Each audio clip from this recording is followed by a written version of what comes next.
दोस्तों, जिस तरह से दुनिया में आने वाला हर इंसान अपने जन्म से पहले ही अपनी मृत्यु की तारीख यमलोक में निश्चित करके आता है, उसी तरह इंसान रूप में जन्म लेने वाला भगवान के अवतारों का भी इसी धरती पर एक निश्चित समय था।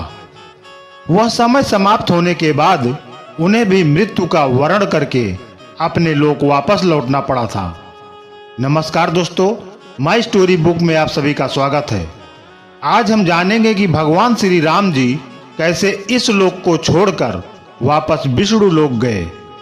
भगवान श्री राम जी के मृत्यु वर्ण में सबसे बड़ी बाधा उनके प्रिय भक्त हनुमान जी थे, क्योंकि हनुमान जी के होते हुए यम देवता की इतनी हिम्मत नहीं थी कि वह श्री राम जी के पास पहुंच पाते, पर स्वयं श्री राम जी ने उसका हल निकाला।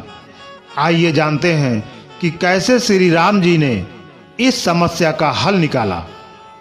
एक दिन भगवान श्री राम जी जान गए कि उनके मृत्यु का समय हो गया था। वह जानते थे कि जो जन्म लेता है उसे मरना पड़ता है। यम को मुझ तक आने दो, मेरे लिए मेरे बैकुंठ धाम जाने का समय आ गया है। उन्होंने यम देवता से कहा, लेकिन मृत्यु के देवता यम अयोध्या में घुसने से डरते थे, क्योंकि उनको राम जी के परम भक्त और उनके महल के मुख्य प्रहरी हनुमान जी से भय लगता था। यम के प्रवेश के लिए हनुमान जी को हटाना जरूरी था, इसलिए श्री राम जी ने अपनी अंगूठी को महल के फर्श के एक छेद में से गिरा दिया और हनुमान जी इसे खोज कर लाने के लिए कहा। हनुमान जी ने स्वयं का स्वरूप छोटा करते हुए बिल्कुल भंवरे जैसा आकार बना लिया और केवल उस अंगूठी को ढूंढने के लिए छेद में प्रवेश कर गए। वह छेद केवल छेद नहीं था, बल्कि एक सुरंग का रास्ता था जो सांपों के नगर नागलोक तक जाता था। हनुमान जी नागों के राजा बासुकी से मिले और अपने आने का कारण बताया, तो बासुकी ने हनुमान जी को नागलोक के मध्य में ले गए, जहां अंगूठियों का पहाड़ जैसा ढेर लगा हुआ था। यहां आपको श्री राम जी की अंगूठी अवश्य ही मिल जाएगी, बासुकी ने कहा। हनुमान जी सोच में पड़ गए कि वह कैसे उसे ढूंढ पाएंगे, क्योंकि यह तो भूसे में सुई ढूंढने जैसा था। लेकिन सौभाग्य से जो पहली अंगूठी उन्होंने उठाई वह श्री राम की अंगूठी थी। आश्चर्यजनक रूप से दूसरी भी अंगूठी जो उन्होंने उठाई वह भी श्री राम की अंगूठी ही थी। वास्तव में वह सारी अंगूठी जो उस ढेर में थी सब एक ही जैसी थी। इसका क्या मतलब है? वह सोच में पड़ गए। वासुकी मुस्कुराए और बोले, जिस संसार में हम रहते हैं वह सृष्टि व विनाश के चक्र से गुजरती है। इस संसार के प्रत्येक सृष्टि चक्र को एक कल्प कहा जाता है। हर कल्प के 4 युग या 4 भाग होते हैं। दूसरे भाग अर्थात त्रेता युग में श्री राम अयोध्या में जन्म लेते हैं। एक बानर इस अंगूठी का पीछा करता है और पृथ्वी पर श्री राम मृत्यु को प्राप्त होते हैं। इसलिए यह सैकड़ों व हजारों कल्पों से चली आ रही अंगूठियों का ढेर है। सभी अंगूठियां वास्तविक हैं। अंगूठियां गिरती रही और इनका ढेर बड़ा होता रहा। भविष्य के रामों की अंगूठियों के लिए भी यहां काफी जगह है। हनुमान जी जान गए कि उनका नागलोक में प्रवेश और अंगूठियों के पर्वत से साक्षात कोई आकस्मिक घटना नहीं थी। यह श्री राम जी का उनको समझाने का मार्ग था कि मृत्यु को आने से रोका नहीं जा सकेगा। श्री राम जी मृत्यु को प्राप्त होंगे, संसार समाप्त होगा, लेकिन हमेशा की तरह संसार पुनः बनता है और श्री राम जी भी पुनः जन्म लेते हैं लेंगे। दुनिया मर जाएगी, लेकिन सभी चीजों की तरह हर बार जब दुनिया का पुनर्जन्म होगा तो श्री राम का पुनर्जन्म होगा। जीवन का यह चक्र दृष्टिकोण भारतीय चिंतन का सार है। श्री राम कालातीत और सार्वभौमिक हैं और इसीलिए उन्हें किसी काल या स्थान में नहीं बांधा जा सकता है। यही कारण है कि उनके जन्म का दिन हर साल मनाया जाता है। यही कारण है कि उनके जन्म का दिन हर साल मनाया जाता है। हर साल वह आते हैं, हर साल वह जाते हैं, जैसे मौसम आते जाते हैं। भक्त जानते हैं कि ऐसा कोई समय नहीं होगा जब श्री राम वापस नहीं आएंगे, वह वापस आ जाएंगे। रावण के करीब आते ही क्यों घास का तिनका उठा लेती थी माता सीता। रामायण के अनुसार भगवान राम ने सीता मां का हरण करने वाले रावण को उसके पापों की सजा देते हुए उसका वध किया था। रामायण में ऐसे ही कई रोचक प्रसंग सुनाए गए हैं। इनमें से एक है सीता माता से जुड़ा वह रोचक किस्सा, जिसमें माता सीता रावण को देखते ही अपने हाथ में घास का तिनका उठा लेती हैं।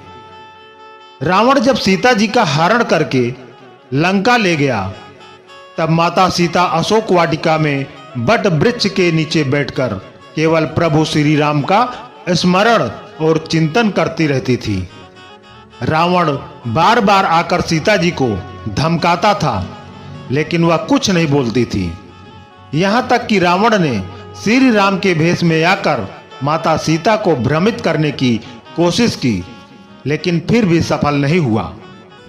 रावण थक हार कर जब अपने शयन कक्ष में पहुंचा तो मंदोदरी, जो यह सब पहले से जानती थी, बोली, आपने तो राम का बेश भी धरा, फिर क्या हुआ? रावण बोला, जब मैं राम का रूप लेकर सीता के समक्ष गया तो सीता मुझे नजर ही नहीं आ रही थी। रावण अपनी समस्त ताकत लगा चुका था, लेकिन जगत जननी मां को आज तक कोई नहीं समझ सका। फिर रावण भी कैसे समझ पाता? लेकिन लंकापति रावण भी कहां हार मानने वाला था। उसने फिर से माता सीता के करीब आने का प्रयास किया। वह सीता मां से आकर बोला, मैं तुमसे सीधे साधे संवाद करता हूं, लेकिन तुम कैसी नारी हो कि मेरे आते ही घास का तिनका उठाकर उसे ही घूर घूर कर देखने लगती हो। क्या घास का तिनका तुम्हें राम से भी ज्यादा प्यारा है? रावण के इस प्रश्न को सुनकर माता सीता बिल्कुल चुप हो गई और उनकी आंखों से आंसुओं की धार बह पड़ी। शायद वह मन ही मन उन खूबसूरत पलों के बारे में सोच रही होंगी जब श्री राम से विवाह करके अयोध्या आई थी और नई नवेली दुल्हन के रूप में आदर सत्कार हुआ था। दशरथ की खीर में तिनका। माता सीता का बड़े आदर के साथ गृह प्रवेश हुआ और उत्सव मनाया गया। उस वक्त एक परंपरा निभाई गई और उस परंपरा में उस घास का तिनके का रहस्य छुपा हुआ है।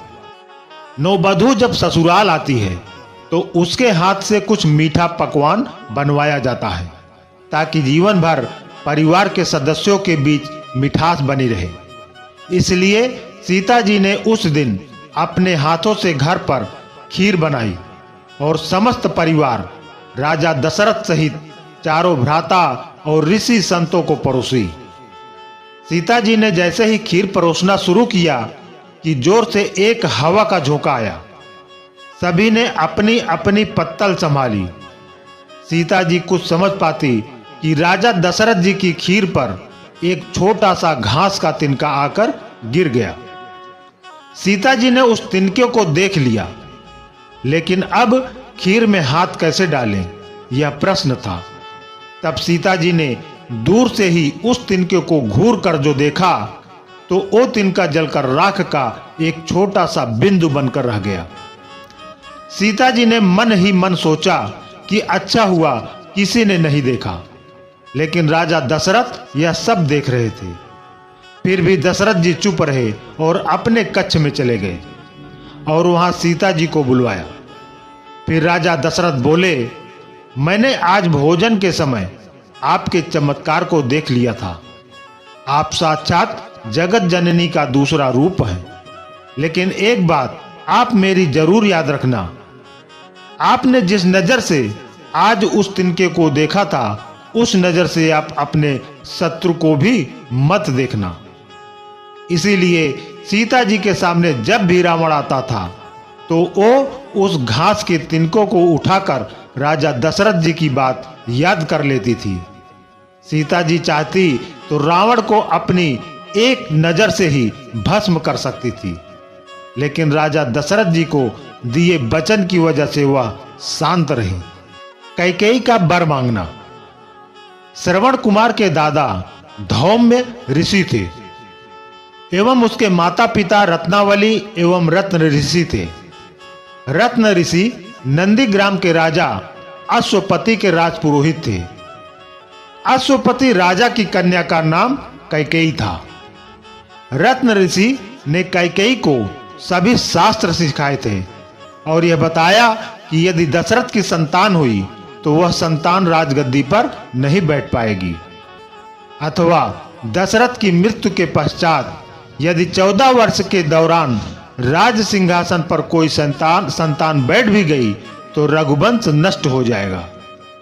ऐसी होनी को टालने हेतु आगे चलकर वशिष्ठ ऋषि ने कैकेयी को दशरथ से 2 वर मांगने के लिए कहा।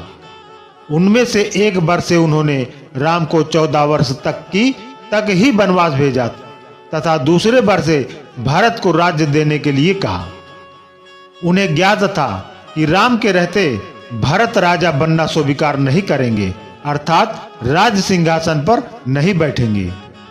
वशिष्ठ ऋषि के कहने पर ही भरत ने सिंहासन पर राम की प्रतिमा न रख उनकी चरण पादुका स्थापित की थी। यदि प्रतिमा स्थापित की होती तो शब्द स्पर्श रूप रस एवं गंध एकत्रित होने के नियम से जो परिणाम राम के सिंहासन पर बैठने से होता, वही उसकी प्रतिमा स्थापित करने से भी होता।